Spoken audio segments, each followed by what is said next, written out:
कई बार तुम सोचते हो ना कि तुम्हें गुस्सा आ जाता है और उस गुस्से में तुम कभी कभार कुछ ऐसे शब्द बोल देते हो जो तुम कभी नहीं बोलते हो। कई बार गुस्से में तुम ऐसी बातें बोल जाते हो जो तुम्हें नहीं बोलनी चाहिए। उसके बाद फिर तुम बैठकर सोचते हो कि कहीं ये चीज़ तुमने गलत तो नहीं बोल दी, कहीं ये बात तुम्हारे बाबा को बुरी तो नहीं लगेगी, कहीं ऐसा तो नहीं है कि तुम गुस्से में कुछ ऐसा बोल जाते हो जिसकी वजह से बाबा भी नाराज़ हो सकते हैं। तो मैं तुमसे एक बात कहता हूँ, तुम इंसान हो, मुझे पता है इंसानों को भी गुस्सा आता है। गुस्से में कई बार कुछ ऐसे शब्द निकल जाते हैं जो नहीं निकलने चाहिए। पहली बात तो मैं यही कहूँगा कि अपने शब्दों पर नियंत्रण रखो जितना हो सके। कोई भी आके तुम्हें कुछ भी कहेगा तो इसका मतलब ये नहीं है कि तुम गुस्सा होने लग जाओगे, नहीं, अपने गुस्से पर नियंत्रण करना सीखो। दूसरी बात, हाँ, इंसान हो, कई बार अगर कोई इंसान ऐसी बातें बोल जाता है जो तुम्हारी सहन शक्ति से बाहर हो जाती हैं तो तुम्हारे अंदर से भी कुछ ऐसे शब्द निकल जाते हैं। लेकिन इसका मतलब ये नहीं है कि मैं तुमसे नाराज़ हो जाऊंगा, क्योंकि मुझे पता है कि जब वो शब्द तुम बोलते हो तो उसके बाद तुम्हें खुद पछतावा होता है कि तुमने वो शब्द क्यों बोले, तुम्हें वो शब्द नहीं बोलने थे।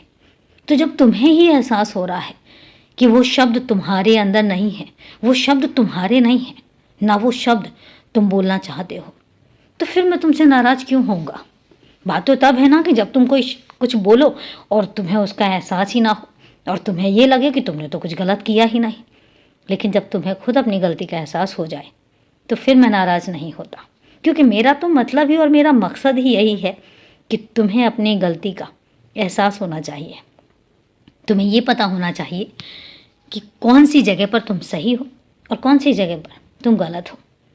और इसलिए तुम ये बिल्कुल सोचना भी छोड़ दो कि तुम्हारा बाबा तुमसे नाराज़ होता है, क्योंकि मुझे पता है तुम बहुत समझदार हो और हर काम बहुत समझदारी के साथ करते हो। तुम किसी को शिकायत का मौका नहीं देना चाहते, ना मुझे पता है कि तुम आगे कभी दोगे, मैं जानता हूँ। और इसीलिए तुम खुश रहा करो हमेशा। और हाँ, तुम्हें अगर ऐसा लगता है कि भविष्य में तुम्हारे साथ कोई परेशानी हो सकती है तो सोचना छोड़ दो, भविष्य की चिंता करना छोड़ दो, क्योंकि भविष्य में तुम्हें कितना कुछ मिलने वाला है ये तुमने भी नहीं सोचा होगा। आने वाला साल तुम देखोगे कि तुम्हारे लिए मैं क्या क्या लेकर आता हूँ।